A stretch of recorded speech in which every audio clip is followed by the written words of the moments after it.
Hello friends, welcome to inspire study. Friends, आज की इस क्लास में हम लोग रेलवे टेक्नीशियन के लिए स्पेशल साइंस को कवर करेंगे। जो लेटेस्ट एडिशन अभी आपका लॉन्च किया गया है आरआरबी टेक्नीशियन के लिए। एएलपी अभी आपका पेपर कंडक्ट हुआ है और आपका आरपीएफ एसआई का इस पैटर्न को देखते हुए आरआरबी का लेटेस्ट एडिशन आपका है साइंस का, जिसमें कि 2400 प्लस आपका एमसीक्यू आपके जो है क्वेश्चन आपको दिया गया, जो कम्प्लीटली एज ए आपका नोट्स है। इसको आप ध्यानपूर्वक लगाइए, क्योंकि कम्प्लीटली ये जितनी भी आपका क्वेश्चन है यहाँ से 100% क्वेश्चन आपके देखने को मिलेगा टेक्नीशियन एग्जाम के अंतर्गत, क्योंकि लेटेस्ट एडिशन है जो नए पैटर्न के अकॉर्डिंग आपका प्रिपेयर किया गया है। तो आइए फ्रेंड्स, क्लास को कंटिन्यू करते हैं। इसमें जितनी भी आपका क्वेश्चन है ये आपके न्यू पैटर्न को देखते हुए प्रिपेयर किया गया है, क्योंकि ये करेंटली आपका न्यू अपडेटेड आपका जो है एडिशन है। तो आइए क्लास को कंटिन्यू करते हैं और चीज़ों को समझते हैं। तो फ्रेंड्स, एक बार मैं आपको फिर से बता दूं कि जैसा कि इलेक्ट्रिसिटी और प्रकाश को मैंने कंप्लीटली आपको रिवील कराया है। और देखिए, प्रकाश का जो लेटेस्ट अभी आपका एडिशन आपका आरआरबी टेक्नीशियन के लिए आया है, इसमें आपका ज़्यादा क्वेश्चन आपका नहीं है, क्योंकि ये कंप्लीटली एज ए आपका नोट्स है। तो कम समय में शॉर्ट आपके एज ए नोट्स आपका प्रिपेयर किया गया है, जो एग्जाम पॉइंट ऑफ व्यू से काफ़ी ज़्यादा इंपॉर्टेंट है। इसके पहले देखिए, इलेक्ट्रिसिटी को मैंने कंप्लीटली आपको जीरो टू हीरो मैंने आपको कवर कराया है, जो कंप्लीटली आपका नोट्स था। इसको अगर आपने कवर नहीं किया है तो अगर आपके पास समय है तो वीडियो का डिस्क्रिप्शन बॉक्स में प्लेलिस्ट का लिंक डाला गया है, तो वहां से अगर के आप लोग सारे क्लास को लगाइए, जितने भी मैंने आपको notes completely chapter wise provide किया है एलपी का नया जो है आपका सिलेबस के अकॉर्डिंग। तो फ्रेंड्स, आज हम लोग जो कवर करने वाले हैं एनसीईआरटी का 2400 प्लस जो अभी आपका लेटेस्ट एडिशन है, इसको हम लोग कवर करेंगे। और इसका देखिए कंप्लीटली आज का पहला क्वेश्चन आपके सामने आ चुका है। तो फर्स्ट क्वेश्चन है कि समतल दर्पण द्वारा बने प्रतिबिंब के संदर्भ में कौन सा सही नहीं है। समतल दर्पण के द्वारा, तो देखिए यह वास्तविक और उल्टा बनता है, जो फ्रेंड्स आपका बिल्कुल गलत है। समतल दर्पण के द्वारा बना प्रतिबिंब हमेशा आपके काल्पनिक होता है, तो पहला ऑप्शन आपका राइट हो जाएगा। जो हमारा गलत दिया गया है, यह आभासी और सीधा होता है, ये आपका सही है। प्रतिबिंब पार्श्विक उल्टा होता है, बिल्कुल करेक्ट है। वस्तु के आकार का ही होता है, ये तीनों फैक्ट आपका करेक्ट है, तो पहला ऑप्शन आपका राइट हो जाएगा। दर्पण मुख्यतः 3 प्रकार के होते हैं, समतल, अवतल और आपके उत्तल। तो ये सभी पॉइंट आपको यहाँ से याद रखनी है। अगला क्वेश्चन कहा जा रहा है कि प्रकाश परावर्तन के नियम लागू होते हैं। देखिए, लाइट से आपके क्वेश्चन आपके काफ़ी ज़्यादा आपके आते हैं, और खास करके दोस्तों टेक्नीशियन के लिए आप सभी लोगों को मैं बार बार कह रहा हूँ कि टेक्नीशियन के लिए इलेक्ट्रिसिटी कंपलसरी आपको कवर कर लेना है, क्योंकि यहाँ से मैक्सिमम क्वेश्चन आपका आएगा, क्योंकि टैक्स से रिलेटेड आपके एग्जाम कंडक्ट होते हैं रेलवे के अंतर्गत। चाहे आपका एएलपी हो या टेक्नीशियन हो या फिर आपके ग्रुप डी हो, इलेक्ट्रिसिटी से क्वेश्चन आपके काफ़ी आते हैं। साथ ही साथ आपका प्रकाश से रिलेटेड क्वेश्चन आता है, और ये कंप्लीटली आपका मिक्स्ड है, हाईलाइटेड क्वेश्चन है, तो आपको ध्यान से लगानी है। और चलिए, तो अगला क्वेश्चन हमारा कहा जा रहा है कि प्रकाश के परावर्तन के नियम लागू होते हैं। तो दोस्तों, आपका यहाँ पर राइट आंसर हो जाएगा सभी प्रकार के पृष्ठों के लिए, तो डी ऑप्शन आपका यहाँ पर करेक्ट हो जाएगा। अगला प्रश्न कहा जा रहा है ऐसे दर्पण जिसका परावर्तक पृष्ठीय गोलीय है डैश कहलाता है।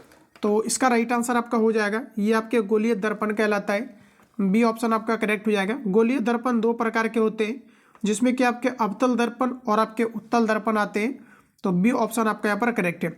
चलिए, अगला प्रश्न कहा जा रहा है कि वह गोलीय दर्पण जिसका परावर्तक पृष्ठ अंदर की ओर वक्रित होता है उसे डैश कहते हैं।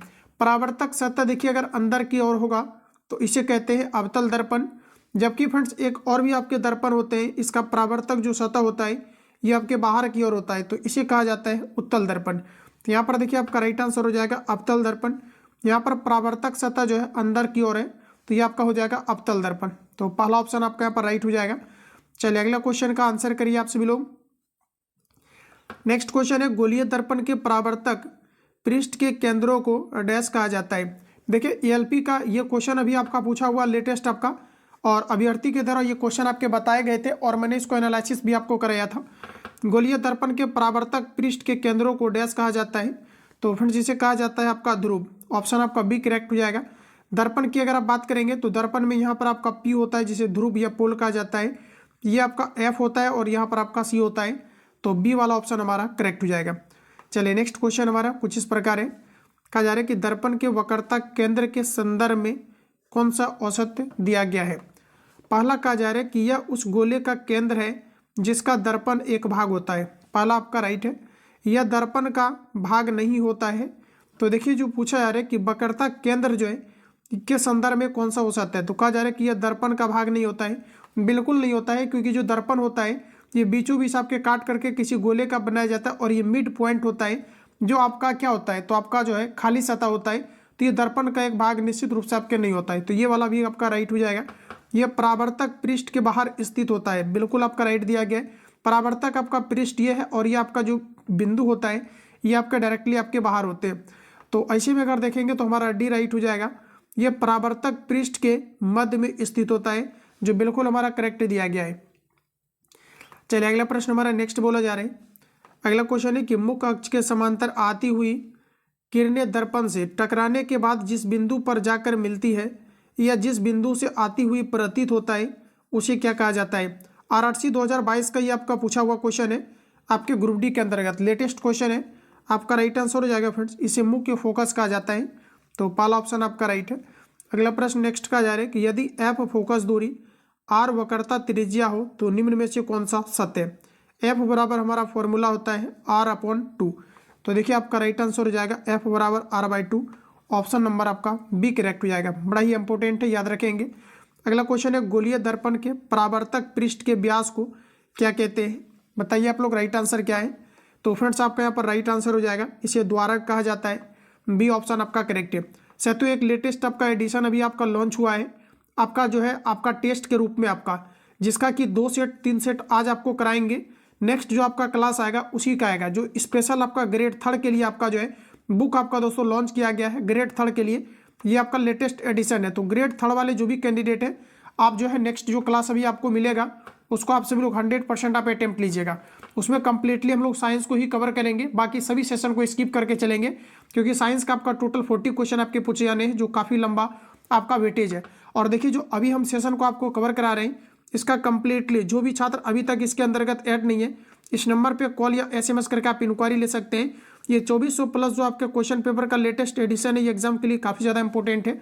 7050513705 पे आप कॉल या SMS करके इंक्वायरी लेना, तो आपको 99 पेमेंट करने के बाद इसके अंतर्गत ज्वाइन कर लिया जाएगा, जिसमें कि इसका कंप्लीटली आंसर आपको हाईलाइट करके PDF दिया जा रहा है, ताकि आप प्रॉपर तरीका से रिवीजन कर पाए। न्यूमेरिकल का देखिए कंप्लीटली सिलेक्टिव क्वेश्चन, क्योंकि 3 से 4 क्वेश्चन आपके न्यूमेरिकल आपके पूछे जाने हैं, तो न्यूमेरिकल का भी आपको selective question A to Z आपको प्रोवाइड किया गया है, जिसमें कि कंप्लीटली मैंने नोट्स को ही कवर कराया है।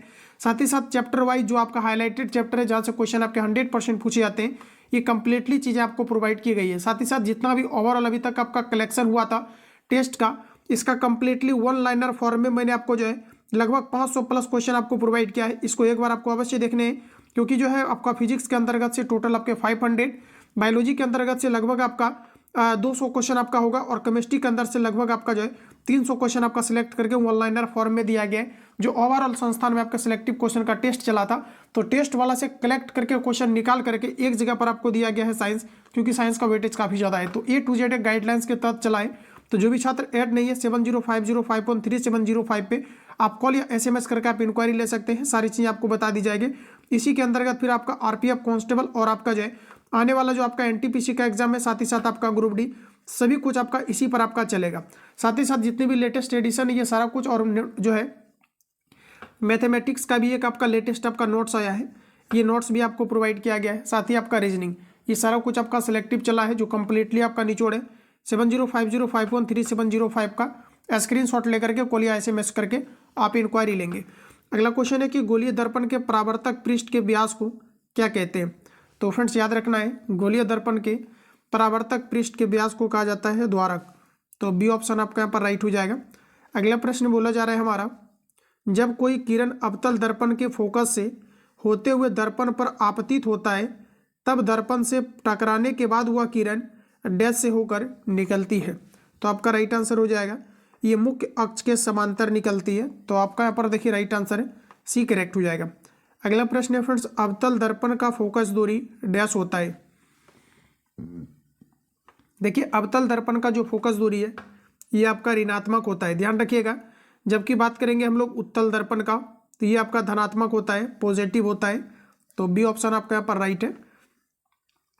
अगला प्रश्न कुछ इस प्रकार से है, एकमात्र प्रतिबिंब जो अवतल दर्पण नहीं बनाता है, एकमात्र प्रतिबिंब जो अवतल दर्पण नहीं बनाता है, तो देखिए सीधा और छोटा प्रतिबिंब नहीं बनाता है, तो यहाँ पर देखिए आपका राइट आंसर ऑप्शन आपका यहाँ पर सी करेक्ट हो जाएगा। क्लियर है, क्योंकि अवतल दर्पण द्वारा जो बना प्रतिबिंब होता है ये हमेशा आपका उल्टा होता है, तो सी ऑप्शन आपका राइट हो जाएगा। साथ ही साथ अवतल दर्पण द्वारा जो बना प्रतिबिंब होता है ये बड़ा होता है, जबकि उत्तल दर्पण के द्वारा बना गया प्रतिबिंब ये आपके छोटा होता है। इन्हीं कारण से उत्तल दर्पण का प्रयोग गाड़ी के साइड मिरर में भी की जाती है। किस स्थिति में अवतल दर्पण द्वारा प्राप्त प्रतिबिंब वास्तविक, उल्टा और वस्तु के आकार का ही होगा? बड़ा ही इंपॉर्टेंट क्वेश्चन है, ये क्वेश्चन आपके एग्जाम में पूछा गया है और आने की भी संभावनाएं होंगी। जब वस्तु वक्रता केंद्र पर हो तो अवतल दर्पण द्वारा बना प्रतिबिंब वास्तविक, उल्टा और वस्तु के आकार का बड़ा होता है। अवतल दर्पण के द्वारा काल्पनिक प्रतिबिंब भी बनता है। कब बनता है? तो जब किसी वस्तु को फोकस और पोल के बीच रखी जाती है तो अवतल दर्पण के अंतर्गत एकमात्र आपके कंडीशन है जब इसका प्रतिबिंब काल्पनिक बनता है। बाकी सभी केस में इसके द्वारा बना प्रतिबिंब आपके जो है वास्तविक होते हैं। तो प्रश्न पूछा जाता है कि कौन सा दर्पण के द्वारा कौन सा दर्पण के द्वारा वास्तविक और काल्पनिक दोनों प्रकार के प्रतिबिंब बनाए जाते हैं? तो ये आपका हो जाएगा अवतल दर्पण। जबकि हमेशा काल्पनिक यानी आभासी प्रतिबिंब बनाए जाने वाले दर्पण क्या है? तो ये आपका हो जाएगा उत्तल दर्पण। ये सभी पॉइंट आपको यहाँ से याद होने चाहिए। अगला क्वेश्चन है अवतल दर्पण के उपयोग के संदर्भ में कौन सा आपको सही दिया गया है? तो देखिए दोस्तों, अवतल दर्पण के उपयोग के बारे में देखिए आपका, चलिए यहाँ पर देखिए आपका राइट आंसर की अगर बात करेंगे तो इसका उपयोग सामान्यतः टॉर्च, सर्च लाइट, वाहनों के हेडलाइट आदि में किया जाता है।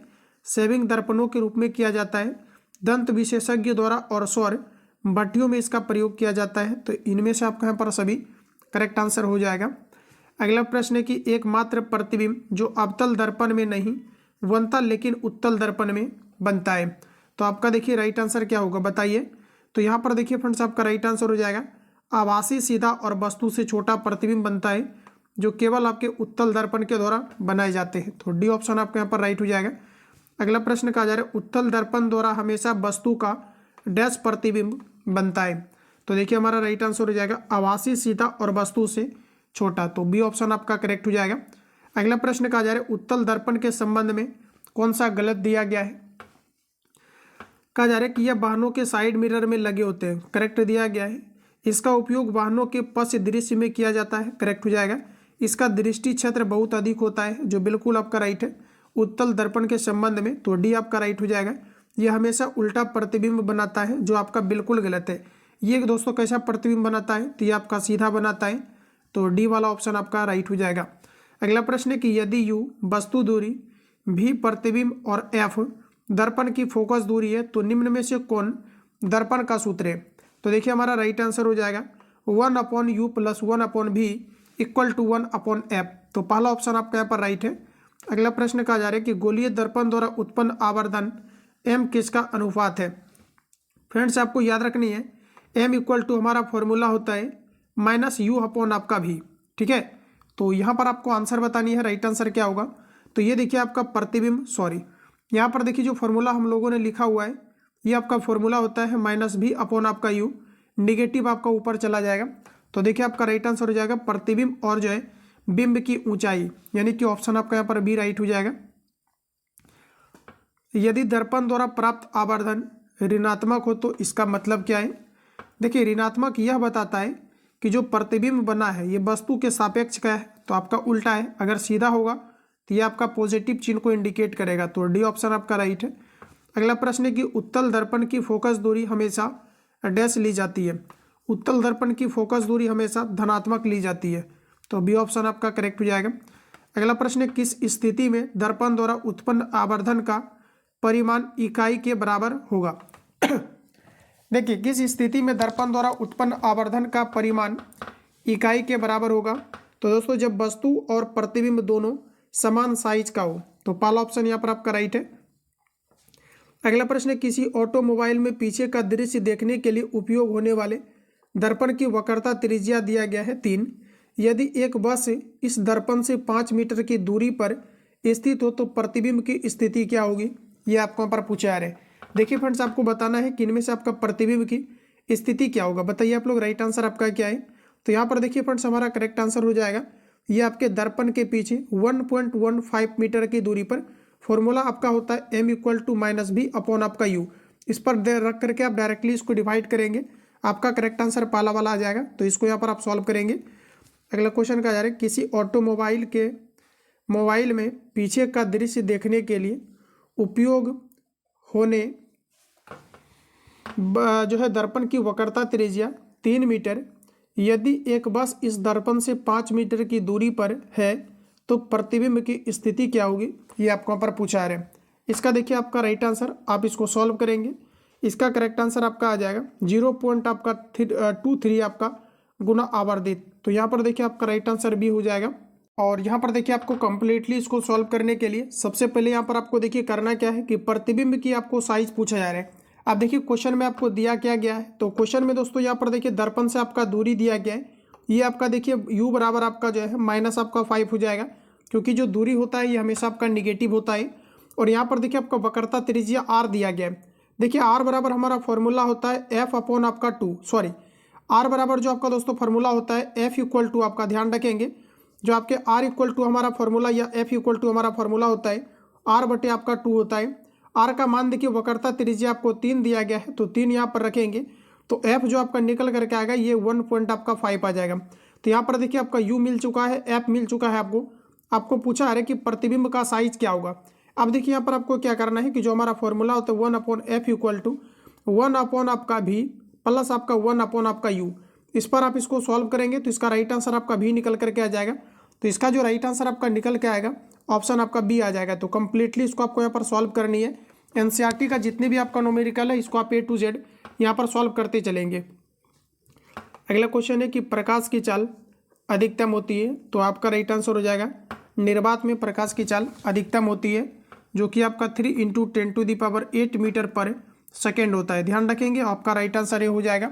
और देखिए अगर आपको ये पूछा जाता है कि ध्वनि की चाल अधिकतम कहाँ पर होता है, तो ये आपका ठोस में होता है, और ध्वनि जो होता है निर्वात में गमन नहीं कर सकती है। तो पहला ऑप्शन आपका करेक्ट है।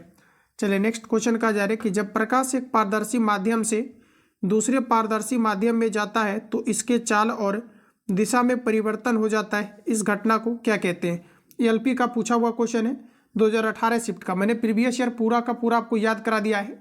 यहाँ पर देखिए आपका राइट आंसर हो जाएगा प्रकाश का अपवर्तन, तो ऑप्शन आपका बी करेक्ट हो जाएगा।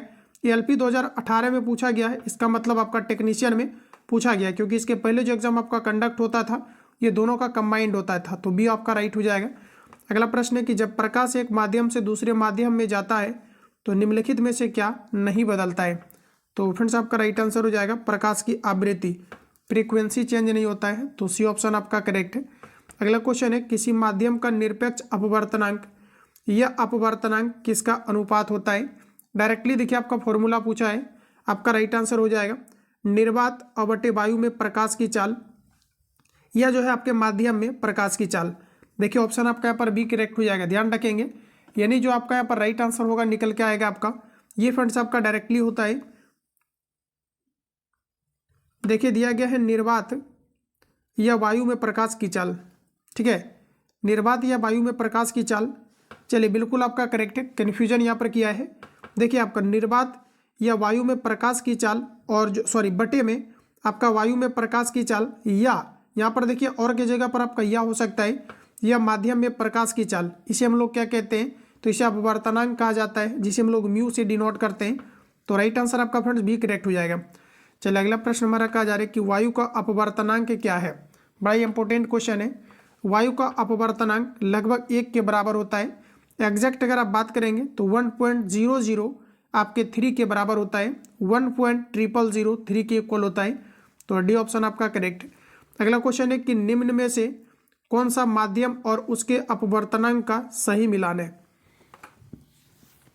तो देखिए हमारा राइट आंसर हो जाएगा जल का अपवर्तनांक 1.33 होता है, बर्फ का 1.31 होता है, और हीरा का अपवर्तनांक 2.42 होता है। सबसे अधिक जो अपवर्तनांक होता है ये फ्रेंड्स आपका हीरा का होता है। हीरा टोटल इंटरनल रिफ्लेक्शन के कारण से चमकते हैं, तो राइट आंसर आपका यहाँ पर डी करेक्ट हो जाएगा।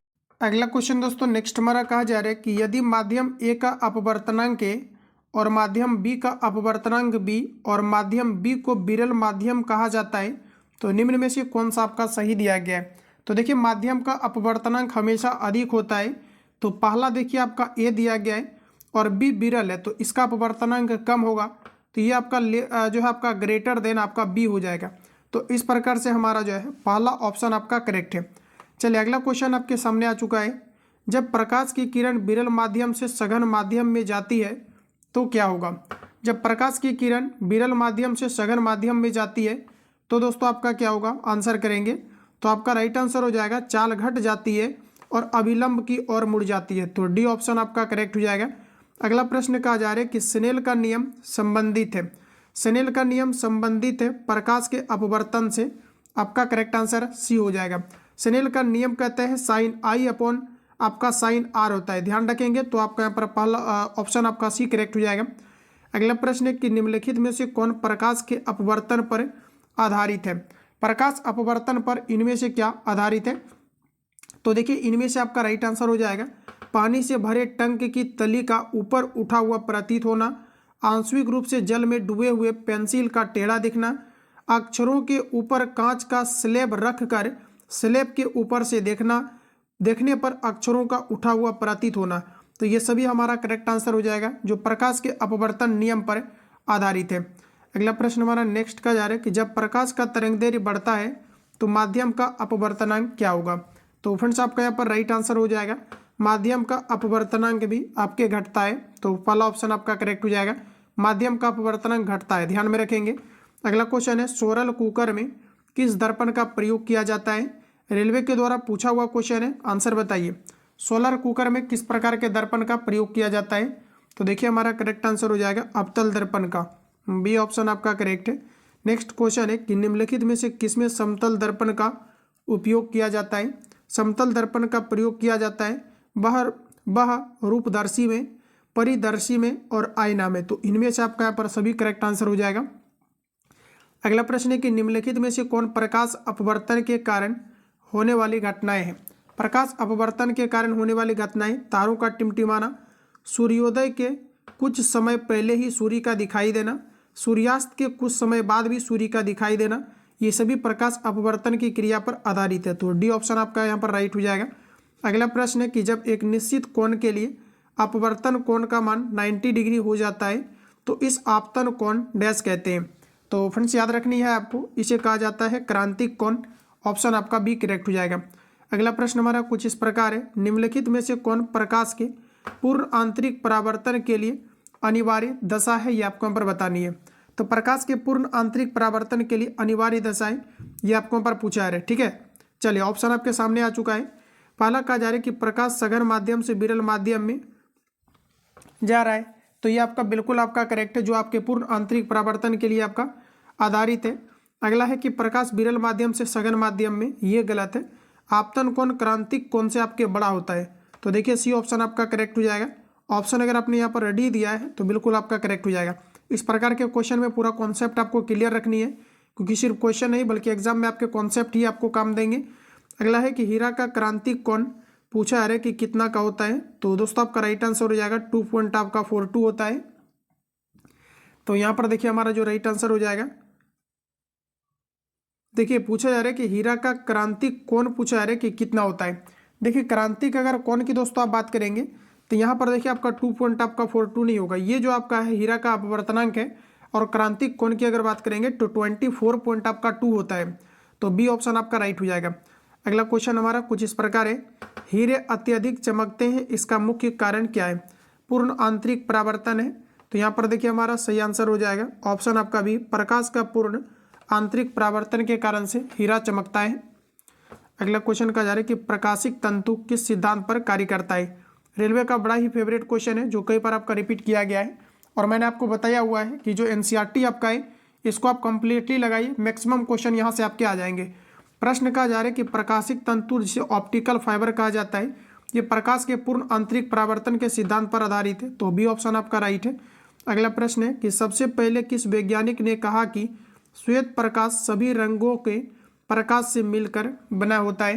तो ये फ्रेंड्स आपके कहा गया था न्यूटन के द्वारा, और डी ऑप्शन आपका करेक्ट है। अगला क्वेश्चन है कि जब कोई श्वेत प्रकाश किसी प्रिज्म से गुजरता है तब यह विभिन्न रंगों के प्रकाश में विभक्त हो जाता है, इस घटना को क्या कहा जाता है। इसे वर्ण विक्षेपण कहा जाता है। तो आपका देखिए राइट आंसर हो जाएगा प्रकाश का वर्ण विक्षेपण, और इसके अभी रंगों को जिस पर्दे पर उतारा जाता है इसे वर्णपट कहा जाता है, और ये प्रिज्म के द्वारा अलग किया जाता है। तो बी आपका राइट है। अगला प्रश्न है कि प्रिज्म से प्रकाश के वर्ण विक्षेपण में किस रंग के प्रकाश का सबसे अधिक विक्षेपण होता है। तो आपका राइट आंसर हो जाएगा बैगनी प्रकाश में, सी करेक्ट हो जाएगा। सबसे कम की अगर बात करेंगे तो ये आपका रेड प्रकाश में, तो सी ऑप्शन आपका राइट है। चलिए अगला क्वेश्चन हमारा कहा जा रहा है कि इंद्रधनुष बनने का मुख्य कारण क्या है। चलिए बहुत सटीक क्वेश्चन है आपके एग्जाम के लिए। इंद्रधनुष बनने का प्रमुख कारण क्या है, तो प्रकाश का पूर्ण आंतरिक परावर्तन और आपका विक्षेपण। इसमें देखिए काफ़ी कैंडिडेट इसमें गलत करते हैं जब आपके क्वेश्चन एग्जाम में आता है, और ये पूछा हुआ क्वेश्चन है तो याद रखना इंद्रधनुष बनने का प्रमुख कारण है प्रकाश का पूर्ण आंतरिक परावर्तन और आपका विक्षेपण। तो डी ऑप्शन आपका यहाँ पर राइट है। अगला प्रश्न कहा जा रहा है इंद्रधनुष में कितने रंग पाए जाते हैं, तो आपका राइट आंसर हो जाएगा फ्रेंड्स आपके 7 रंग पाए जाते हैं। किस प्रकार के इंद्रधनुष में लाल रंग बाहर की ओर होता है, किस प्रकार के इंद्रधनुष में लाल रंग बाहर की ओर होते हैं। चलिए आंसर लगाइए इसका, तो हमारा करेक्ट आंसर हो जाएगा प्राथमिक इंद्रधनुष में, जबकि जो हमारा सेकेंडरी यानी सेकेंडरी रेनबो होता है इसमें जस्ट इसके कलर अपोजिट होते हैं। तो देखिए पहला ऑप्शन आपका यहाँ पर राइट है। चलिए नेक्स्ट क्वेश्चन कहा जा रहा है कि दृश्य प्रकाश के तरंगदैर्घ्य का परिसर में क्या होता है। दृश्य प्रकाश जिसे हम लोग देख सकते हैं ये आपके 400 से आपके 700 nm में होता है, नैनोमीटर में होता है। तो बी ऑप्शन आपका यहाँ पर राइट है। चलिए अगला क्वेश्चन कहा जा रहा है कि 2 पृष्ठ से घिरा कोई पारदर्शी माध्यम जिसका एक नया, या पूछा है कि दोनों पृष्ठ गोलीय होता है, डैश कहलाता है। 2 पृष्ठों से घिरा कोई पारदर्शी माध्यम जिनका एक या दोनों पृष्ठ गोलीय है, ये डैश कहलाता है। तो फ्रेंड्स इसे कहा जाता है आपका लेंस। ऑप्शन बी करेक्ट हो जाएगा। लेंस 2 पृष्ठ से घिरा हुआ एक पारदर्शक माध्यम होता है जिसमें 2 फोकस पाए जाते हैं। तो ऑप्शन नंबर आपका बी करेक्ट हो जाएगा। चलिए अगला प्रश्न की ओर चलते हैं। तो आपका देखिए फाइनली आपका पहला सेशन आपका खत्म हो गया है दोस्तों। नेक्स्ट सेशन में हम लोग एंट्री कर चुके हैं, और ये देखिए आपका जो है कंप्लीटली आपका नोट्स आपका है, ठीक है। इसमें भी आपका एनसीईआरटी एग्जाम्पलर है, और ये आपका दूसरा आपका नोट्स है जो कि आस एजुकेशन सेंटर की तरफ से आपके प्रोवाइड किया गया था। तो इसको भी कंप्लीटली हम लोग साथ ही साथ ले करके चलेंगे, क्योंकि क्वेश्चन आपके कहीं से भी आ सकते हैं। जो आपका सिलेबस है उसके बेसिस पर हम लोग सारी चीज़ों को कवर कर रहे हैं, और कंप्लीटली आपका सिलेबस के अकॉर्डिंग जितना भी मैंने आपको कवर कराया है इसको रिवीजन करेंगे, पूरा आपको सिलेबस खत्म हो जाएगा, और पूरा सिलेबस के अकॉर्डिंग ही आपके क्वेश्चन एग्जाम में पूछे जाने हैं। तो ऐसा नहीं कि आपको सिर्फ सिलेक्टिव क्वेश्चन ही आपको देखना है, क्योंकि किस शिफ्ट में क्वेश्चन कौन सा आएगा ये आपको कोई अंदाज नहीं है। तो ये जो हम लोग कवर करने वाले हैं ये कंप्लीटली आपका नोट्स है, तो इसको भी आप लोग यहाँ पर ध्यानपूर्वक लगाएंगे। तो देखिए हमारा पहला क्वेश्चन है कि ठोस कणों के संदर्भ में निम्न में से कौन सा आपको सही दिया गया है, ये आपको यहाँ पर पूछा है। तो देखिए हमारा दोस्तों राइट आंसर हो जाएगा व्यवस्थित तरीके से विन्यासित होते हैं। तो ऑप्शन आपका सी करेक्ट है। अगला क्वेश्चन है कि अम्लीय वर्षा एलपी का पूछा हुआ है, आंसर लगाइए। एलपी टेक्नीशियन दोनों का आपका पूछा हुआ है। देखिए अम्लीय वर्षा का प्रमुख कारण होता है सल्फर डाइऑक्साइड, और आपके दोस्तों होते हैं नाइट्रस ऑक्साइड। तो यहाँ पर देखिए हमारा राइट आंसर हो जाएगा सल्फर डाइऑक्साइड, यानी ए और बी आपका दोनों करेक्ट हो जाएगा। तो यहाँ पर देखिए कन्फ्यूज आपका है, यहाँ पर देखिए आपका पहला भी करेक्ट हो जाएगा और दूसरा भी करेक्ट हो जाएगा, क्योंकि सल्फर डाइऑक्साइड तो आपके होते ही है, लेकिन सल्फर डाइऑक्साइड और अमोनियम जो है सॉरी ये आपका नाइट्रस ऑक्साइड भी होते हैं। तो ऑप्शन आपका डी करेक्ट हो जाएगा। पहला और दूसरा आपका दोनों करेक्ट दिया गया है। चलिए अगला प्रश्न हमारा नेक्स्ट का जा रहा है अभी तक वैज्ञानिकों द्वारा पदार्थ की कितनी अवस्थाएं तय की गई है। अभी तक टोटल 5 अवस्थाओं की खोज किया गया है, ठोस, द्रव, गैस, प्लाज्मा, बॉस, आइंस्टाइन। तो बी आपका राइट है। नीचे दी गई आकृति से क्या अनुमान नहीं लगाया जा सकता है। चलिए आंसर करिए, इसका राइट आंसर आपका क्या है, इनमें से किसका अनुमान नहीं लगाया जा सकता है। तो देखिए हमारा दोस्तों यहाँ पर राइट आंसर क्या होगा। पहला दिया गया है कि पदार्थ की चारों अवस्थाओं की आणविक व्यवस्था देखी जा सकती है, ये करेक्ट है। प्लाज्मा एक तरल पदार्थ है जो शरीर की सभी कोशिकाओं में मौजूद है। तो ये देखिए आप फिगर के अकॉर्डिंग आप यहाँ पर नहीं लगा सकते हैं, और ना ही तो आप प्लाज्मा को डायरेक्टली उसमें उपस्थित जो है कणों को आप देख सकते हैं, ठीक है। तो इस प्रकार से हमारा बी करेक्ट हो जाएगा, जो कि आप डायरेक्टली इंस जो है आप यहाँ पर जो दिया गया चीज़ें हैं इससे आप यहाँ पर इसको जो है आप अनुमान नहीं लगा सकते हैं। तो बी ऑप्शन आपका करेक्ट हो जाएगा। चलिए अगला प्रश्न हमारा नेक्स्ट दिया गया है कि डैश में विसरण अत्यधिक तीव्रता से होता है। विसरण की क्रिया इनमें से सबसे अधिक तीव्रता से गैस में होता है। निम्नलिखित में से किसके अणुओं के बीच आकर्षण बल अधिकतम होता है। आकर्षण बल इनमें आपका ठोस के बीच सबसे अधिकतम होता है। तो डी ऑप्शन आपका करेक्ट। पदार्थ के संदर्भ में निम्न में से कौन सा कथन सही नहीं दिया गया है। तो देखिए आपका राइट आंसर हो जाएगा पदार्थ कणों के बीच कोई आकर्षण बल नहीं होता है। तो पहला आपका राइट हो जाएगा, जबकि सबसे अधिक आकर्षण बल ये आपके ठोस के अंतर्गत होता है, और कोई भी पदार्थ के अंतर्गत आकर्षण बल निश्चित रूप से आपके होते हैं, तो यहाँ पर कहा जा रहा है नहीं होता है, तो ये आपका यहाँ पर गलत हो जाएगा और पहला ऑप्शन आपका करेक्ट है। यदि अमोनिया गैस से संबंधित है तो कपूर किससे होगा? तो कपूर एक प्रकार का ठोस होता है जो ऊर्ध्वपातन के गुण को प्रदर्शित करता है, तो बी ऑप्शन आपका करेक्ट है। चलिए अगला क्वेश्चन कहा जा रहा है कि मिश्रण प्रकृति में डैश हो सकता है। देखिए मिश्रण की अगर दोस्तों बात करेंगे तो मिश्रण प्रकृति में समांगी या विषमांगी हो सकता है। निम्नलिखित में से कौन सा विषमांगी मिश्रण है? देखिए पीतल समांगी मिश्रण है, पानी में चीनी का घोल समांगी मिश्रण है, वायु आपका समांगी मिश्रण है, जबकि दूध एक प्रकार का विषमांगी मिश्रण है, तो डी ऑप्शन आपका करेक्ट हो जाएगा। पायस या इमल्सन का पूछा जाता है, पायस का कौन सा उदाहरण है? पायस या इमल्सन की बात करेंगे तो ये आपका दूध है। दूध का पीलापन कैरोटीन उपस्थिति के कारण से होते हैं। अगला प्रश्न कहा जा रहा है कि सामान्य पदार्थों के भौतिक अवस्था में शामिल नहीं है डैश पदार्थ। सामान्य पदार्थों के भौतिक अवस्था में शामिल नहीं है डैश पदार्थ, तो आपका सही आंसर हो जाएगा कोलायड। निम्नलिखित में से कौन सा कथन आपको गलत दिया गया है? चलिए आंसर लगाइए, इनमें से कौन सा गलत दिया गया है? पदार्थ के कण स्थिर अवस्था में होते हैं, जो आपका गलत है। पदार्थ के कण अनवरत गतिशील होते हैं, तो पहला आपका राइट है। डैश एक शुद्ध पदार्थ है, तो सही आंसर हमारा हो जाएगा मीथेन, यानी कि CH4 जो है प्रकार का शुद्ध पदार्थ है, तो बी ऑप्शन आपका करेक्ट हो जाएगा। चीनी का घोल एक समांगी मिश्रण है, दूध पायस या इमल्सन है, और वायु एक प्रकार का मिश्रण है, तो ये सभी पॉइंट आपको याद रखनी है। अगला है कि हवा एक डैश है, तो हवा एक प्रकार का फ्रेंड्स आपका मिश्रण है। यहाँ पर देखिए हमारा जो सही आंसर हो जाएगा आपका डी करेक्ट हो जाएगा। दोनों तत्वों या यौगिकों का मिश्रण है जिसे आपका हवा कहा जाता है, तो डी ऑप्शन आपका राइट हो जाएगा। चलिए अगला प्रश्न हमारा दिया गया है कि विज्ञान में कौन सा नियम मिश्रण के गुणों का पालन नहीं करता है? तो देखिए आपका राइट आंसर हो जाएगा इसकी संरचना का तय करना, ऑप्शन नंबर आपका डी करेक्ट है।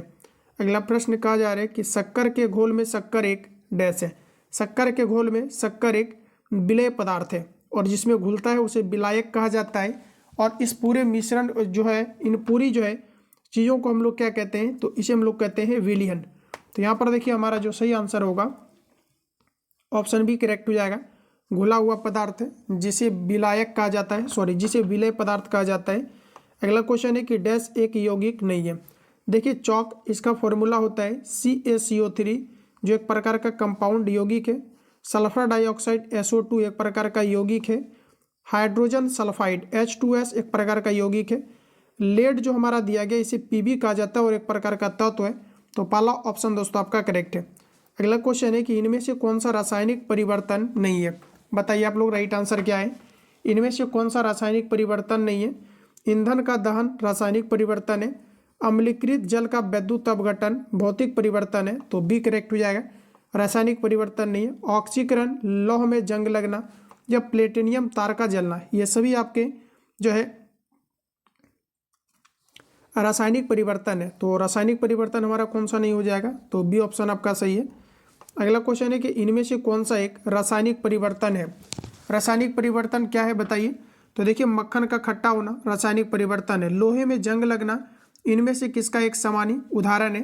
तो एक प्रकार का आपका रासायनिक परिवर्तन है, तो इसका देखिए आपका जो राइट आंसर हो जाएगा रासायनिक परिवर्तन हो जाएगा, यानी कि डी ऑप्शन आपका करेक्ट है। इंपॉर्टेंट है, कई बार क्वेश्चन आपका पूछा गया है, सभी सिलेक्टिव क्वेश्चन है, ध्यानपूर्वक लगाएंगे। रेत और चीनी का मिश्रण डैश का एक उदाहरण है। ये विषमांगी मिश्रण है जिसे विजातीय मिश्रण कहेंगे, पहला करेक्ट है। निम्नलिखित में से कौन सा भौतिक परिवर्तन नहीं है?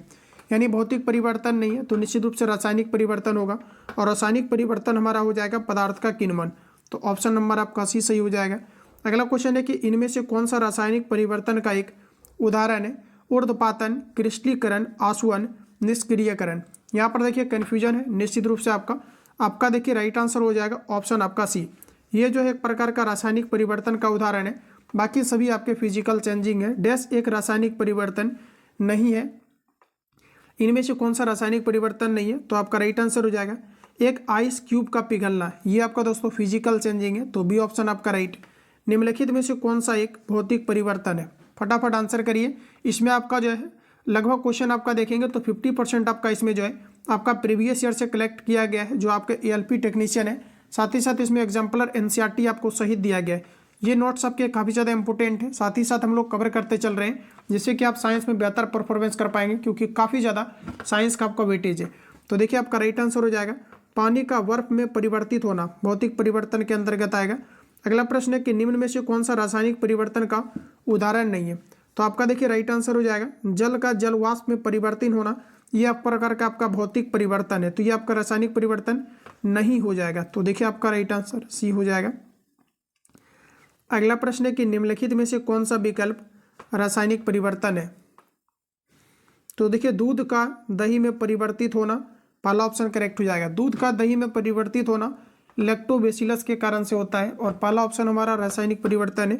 उस प्रक्रिया का नाम क्या है जिसमें गैस सीधे ही ठोस वस्तु में परिवर्तित हो जाता है।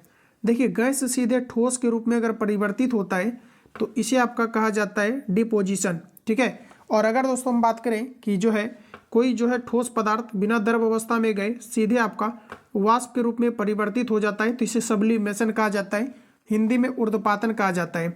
अगला प्रश्न कहा जा रहा है कि निम्नलिखित में से कौन सा अवलोकन में हमें यह निर्धारित करने में मदद करता है कि रासायनिक अभिक्रिया हुई है या फिर आपके नहीं हुई है। तो आपका डी करेक्ट हो जाएगा। गैस का उत्सर्जन, अवस्था में परिवर्तन या रंग का बदलना, ये हमें डिसाइड करता है ये किस प्रकार का चेंजिंग है। निम्नलिखित में से कौन सा एक भौतिक परिवर्तन है। अंगूर का किण्वित होना रासायनिक परिवर्तन है, फलों का पकना रासायनिक परिवर्तन है, बर्फ का पिघलना भौतिक परिवर्तन है।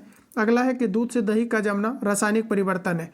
तो यहाँ पर आपका सी करेक्ट हो जाएगा, जो एक प्रकार का आपका भौतिक परिवर्तन है। अगला क्वेश्चन है कि निश्चित अनुपात के नियम अनुसार क्या है।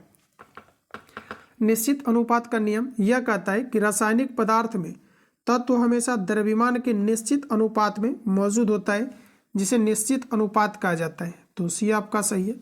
निम्नलिखित में से किसी नियम के अनुसार दिए गए रासायनिक पदार्थ में हमेशा वही समान तत्व होते हैं जो वजन में या वजन से एक निश्चित अनुपात में संयुक्त होता है, तो इसे कहा जाता है अस्थिर अनुपात का नियम। पहला ऑप्शन आपका सही है। अगला प्रश्न कुछ इस प्रकार है, कार्बन डाइऑक्साइड के सभी नमूनों में 3:8 के द्रव्यमान अनुपात में कार्बन और ऑक्सीजन होती है, यह डैश के नियम के साथ सहमति में है। तो ये भी देखिए आपका जो राइट आंसर होगा ये आपका हो जाएगा लगातार समानुपात। ऑप्शन नंबर बी आपका यहाँ पर दोस्तों राइट हो जाएगा। अगला क्वेश्चन है कि द्रव के ठोस में परिवर्तन की प्रक्रिया को क्या कहा जाता है। इसे कहा जाता है जमनांक, ठीक है। और ऑप्शन में आप देखेंगे तो जमनांक चूंकि दिया नहीं गया है, तो द्रव का ठोस के रूप में परिवर्तित होना हिमीकरण कहलाता है, और द्रव का ठोस के रूप में परिवर्तित होना 0 डिग्री सेल्सियस टेम्परेचर पर स्टार्ट होता है। चलिए अगला प्रश्न है, और अगर ये पूछा जाता है जल का घनत्व यानी जो आयतन होता है मैक्सिमम कितना डिग्री सेल्सियस पर होता है, तो 4 डिग्री सेल्सियस पर होता है। निम्नलिखित वैज्ञानिकों में से किसने अस्थिर अनुपात के नियम का प्रतिपादन किया था, पूछा हुआ क्वेश्चन है।